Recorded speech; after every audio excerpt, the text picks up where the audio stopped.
तो जेहि विधि कपट कुरंग संग धाई चले श्री राम।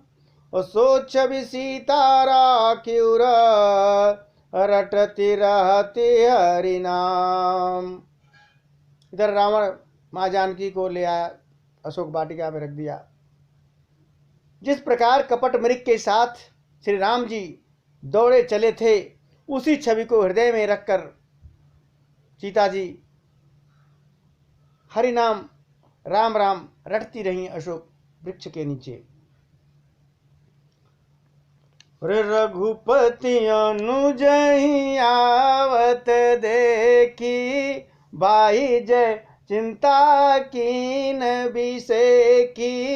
और जनक सुता परिहरऊ अकेली, आयऊ तात बचन मम पेली। इधर श्री रघुनाथ जी अपने छोटे भाई लक्ष्मण जी को आते हुए देख करके वायु रूप से बहुत चिंतित हो गए, ऊपर से मतलब एकदम चिंतित हो गए और कहते हैं, हे भाई, तुमने जानकी को अकेले छोड़ दिया और मेरी आज्ञा का उल्लंघन करके यहां चले आए। निश्चर निकर फिर ही बन माही, मम मन सीता आश्रम नाही। और गई पद कमल अनुज कर जोरी, कहु नाथ कछु मोहि न खोरे। भगवान कहते हैं, राक्षसों के झुंड वन में घूमते फिरते रहते हैं, मेरे मन में ऐसा आता है कि सीता जी आश्रम में नहीं है। सीता छोटे भाई लक्ष्मण ने श्री राम जी के चरण कमलों को पकड़कर हाथ जोड़कर कहा, हे नाथ, मेरा कोई भी दोष नहीं है।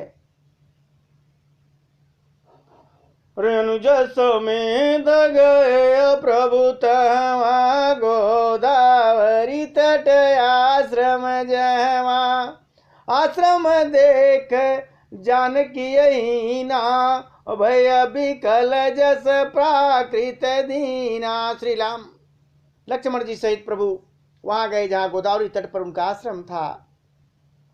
आश्रम को जानकी से रहित देखकर श्री राम जी साधारण मनुष्य की भांति एकदम दुखी हो गए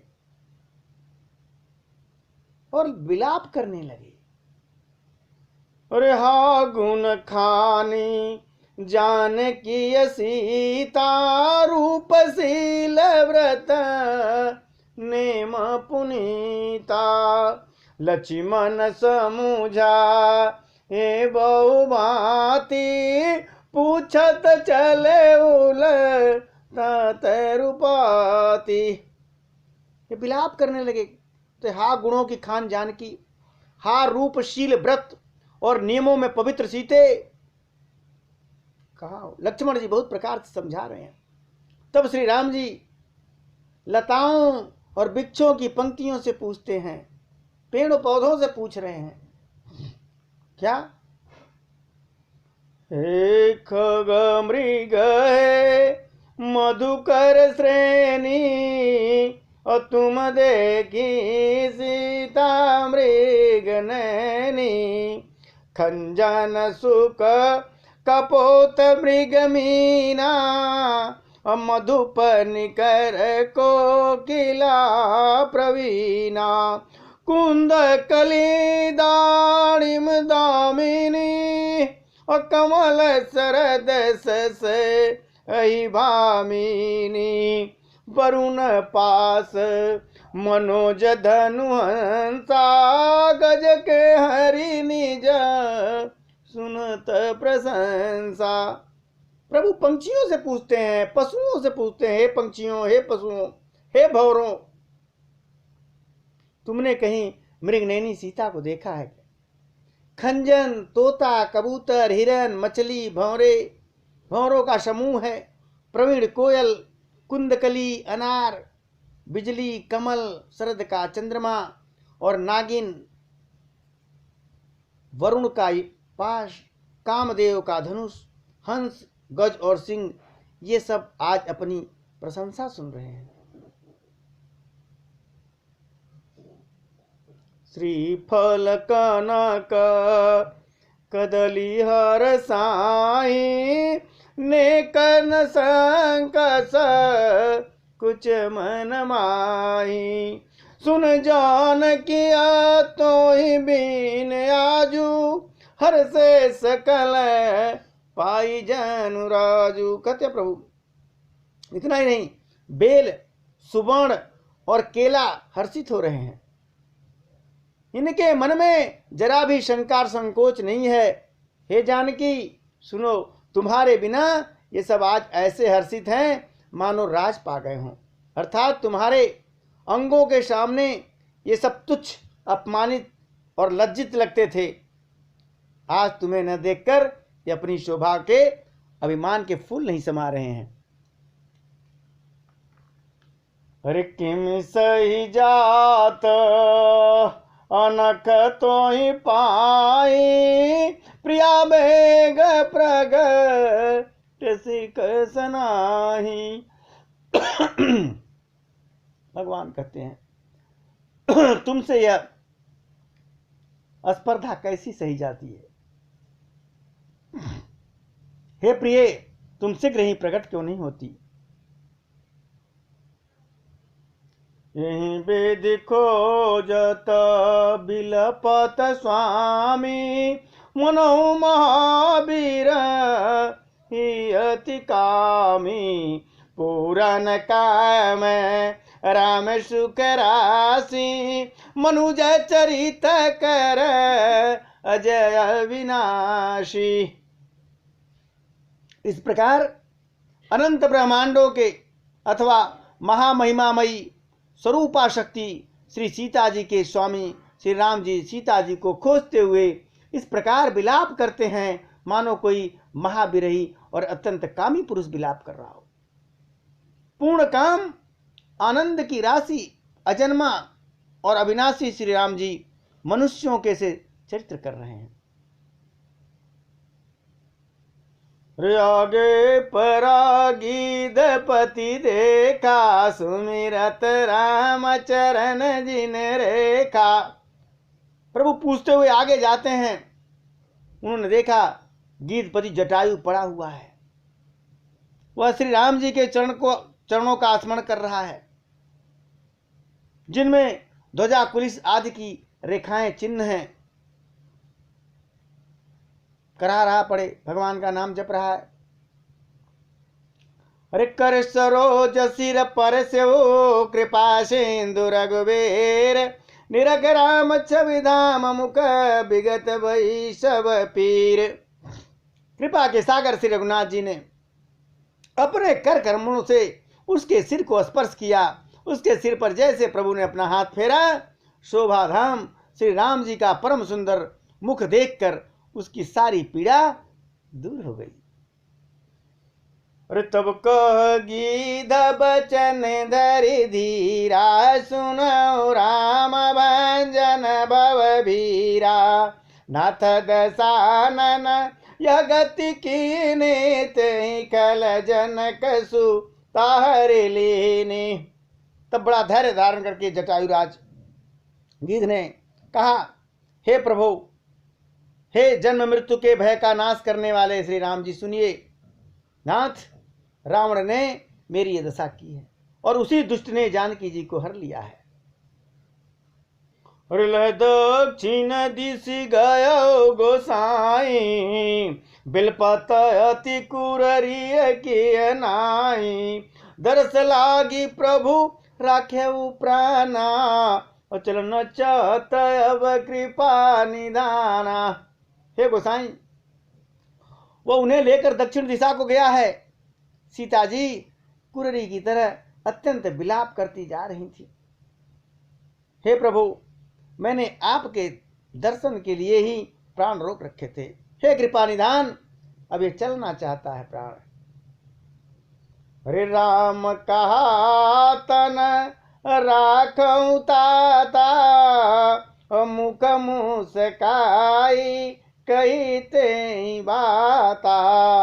कि जाकर नाम मरत मुख आवा, अधमो मुखत होई श्रुत गावा।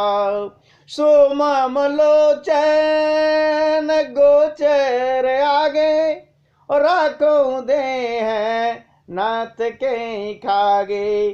तो जल भरी नयन कही रघुराई, तात करम निज ते गति पाई।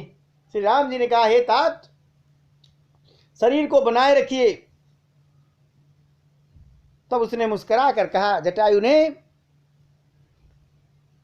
कि मरते समय जिनका नाम मुख में आ जाए, अधम से अधम महान पापी भी मुक्ति को प्राप्त हो जाता है, ऐसा वेद कहते हैं। और आज जिनका नाम ले लो, वहीं आप मेरे नेत्रों के सामने खड़े हैं।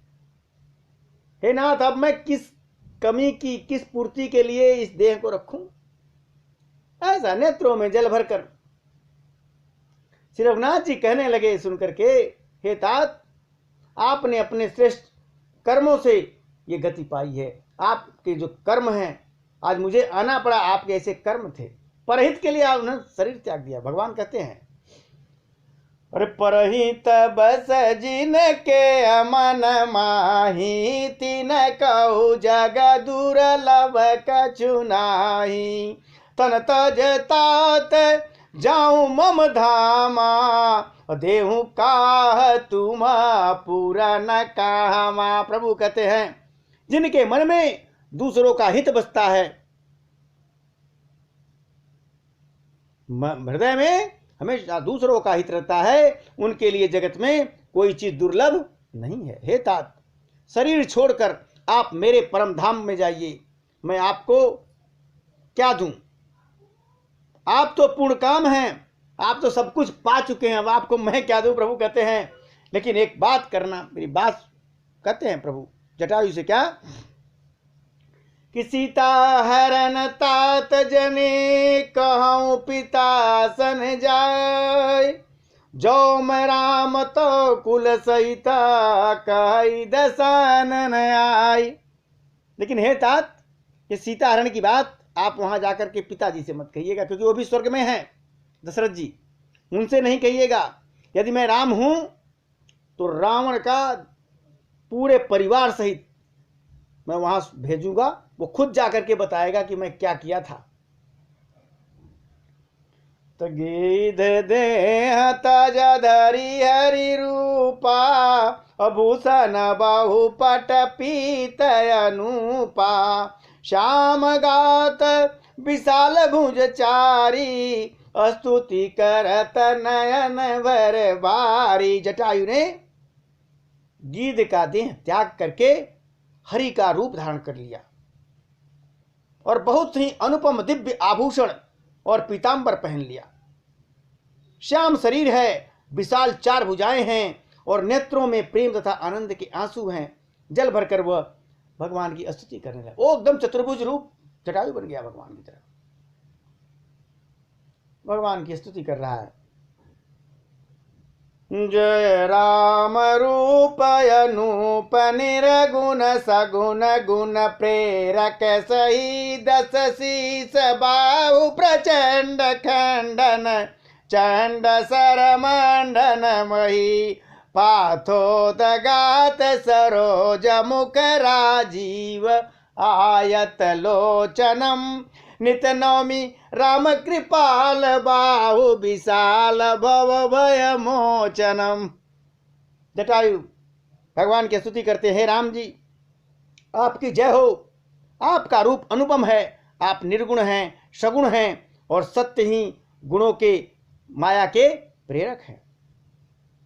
10 सिर वाले रावण की प्रचंड भुजाओं को खंड खंड करने के लिए प्रचंड बाण धारण करने वाले, पृथ्वी को सुशोभित करने वाले, जलयुक्त मेघ के समान श्याम शरीर वाले, कमल के समान मुख वाले, और लाल कमल के समान विशाल नेत्रों वाले, विशाल भुजाओं वाले, और भव भय से छुटकारा देने वाले कृपाल श्री राम जी को मैं नित्य नमस्कार करता हूं। बलमा प्रमेय मनादि मजमा व्याक्त में कम गोचरम, गोविंद गोपर द्वंद्वर विज्ञान गणधर निधरम, जे राम मंत्र जपंत संत अनंत जन मनरंजनम नित नौमि रामय काम प्रिय कामादि कल दल गंजनम।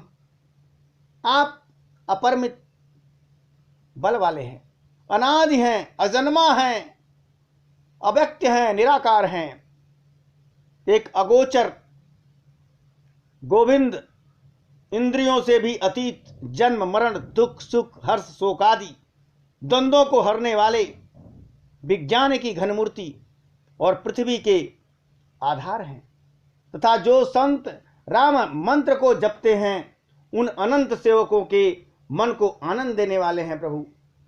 उन निष्काम प्रिय, निष्काम जनों के प्रेमी अथवा उन्हें प्रिय तथा काम आदि दुष्टों के दल का दलन करने वाले श्री राम जी को मैं नित्य नमस्कार करता हूं। जय श्रुति निरंजन ब्रह्म व्यापक वीर जय जय कई गावई कर ध्यान ज्ञान विराग जोग अनेक मुनि जय पावई सो प्रगट करुणा कंद शोभा वृंद अग जग मोहई मम हृदय पंकज भृंग अंग अनंग बहुच विशोहई। जिनको श्रुतियां माया से परे कहती हैं, ब्रह्मा व्यापक निर्विकार और जन्म रहित जानकर गान करती हैं, मुनि जिन्हें ध्यान ज्ञान वैराग्य और योग आदि अनेक साधन करके पाते हैं, वे ही करुणाकंद शोभा के समूह स्वयं श्री भगवान प्रकट होकर जड़ चेतन समस्त जगत को मोहित कर रहे हैं। मेरे हृदय कमल के भ्रमर रूप उनके अंग अंग में बहुत से कामदेवों की छवि शोभा को पा रही है प्रभु। जो अगम सुगम सुभाव निर्मल सम सम शीतल सदा पश्यन्ति जम जोगी जतन कर करत मन गो बस सदा सो राम रमा निवास संतत दास बस त्रिभुवन धनी मम उर बसहु सो समन संश्रित जासु कीरत पावनी। जो अगम और सुगम है, निर्मल स्वभाव हैं, विषम और सम हैं, और जो सदा शीतल हैं, मन और इंद्रियों को सदा बस में करते हुए योगी बहुत साधन करने पर जिन्हें देख पाते हैं, वे तीनों लोकों के स्वामी रमा निवास श्री राम जी निरंतर अपने दासों के बस में रहते हैं। वे ही मेरे हृदय में निवास करें, जिनकी पवित्र कीर्ति आवागमन को मिटाने वाली है। अरे विरल भगति मागवर गिध गया हरिधाम अते के क्रिया यथोचित निज कर की राम। अखंड भक्ति का बरमाक गीधराज जटायु श्री हरि के परम धाम को चला गया। श्री राम जी ने उसका दाह कर्म आदि संस्कार किया, सारी क्रियाएं यथोचित करके अपने हाथों से प्रभु ने किया। अरे कोमल चित अति दीन दयाला कारण बिन रघुनाथ कृपाला गिधय धम खग आमिष भोगी गति दीनी जो जाचत जोगी। श्री रघुनाथ जी अत्यंत कोमल चित्त वाले हैं, दीन दयाल और बिना ही कारण कृपा करने वाले हैं प्रभु। गीध जैसे अधम पंछी को भी, जो मांसाहारी पंछी है, उसको भी प्रभु ने दुर्लभ गति दी, जिसे बड़े बड़े योगियों को मांगने पर भी नहीं मिलती। अरे सुनो माते लोग भागी हरि तज हो विषय अनुरागी। अरे पुनसी तही खोजत दो भाई और चले अभी लोकत बन बहुताई। शिव जी कहते हैं पार्वती सुनो, वे लोग अभागे हैं जो भगवान को छोड़कर विषयों में अनुरक्त रहते हैं। फिर दोनों भाई सीता जी की खोज करते हुए आगे चले। वे वन की सघनता देखते चले जा रहे हैं। और संकुल लता बिटप घन कानन बहु खग मृगत गज पंचानन आवत पंथ कबंध निपाता तै सब कहिए सप कहवाता। वह सघन वन लताओं और वृक्षों से भरा हुआ था। प्रभु जा रहे हैं, उसमें बहुत से पंछी, मृग, हाथी और शेर रहते हैं। श्री राम जी ने रास्ते में आते हुए कबंध राक्षस को मार डाला। राक्षस भी कबंध नाम का था। उसने अपने सांप की सारी बात कही। कबंध को जब मारा प्रभु ने बताया, दुर्वासा मोहिनी सापा प्रभु पद पे कि मिटा सो पापा सुन गंधर्व का हमै तोई मोइन सोहाई ब्रह्म कुल द्रोही। उसने कबंध ने सारी बात बताई कि प्रभु दुर्वासा मुनि ने मुझे श्राप दिया था और आपके चरणों के दर्शन से हमारा पाप आज मिट गया। तो भगवान ने उसे समझाया कि हे गंधर्व, गंधर्व था, सुनो मैं तुम्हें कहता हूं, ब्राह्मण कुल से द्रोह करने वाले मुझे अच्छे नहीं लगते। तो मन क्रम बचन कपट तजी जो कर भू सुर सेव मोह समेत बिरंच शिव भसता के सवदेव। प्रभु कहते हैं कि मन से, वचन से और कर्म से कपट को छोड़कर जो भूदेव ब्राह्मणों की सेवा करता है, मुझ समेत ब्रह्मा, शिव आदि सभी देवता उसके बस में हो जाते हैं।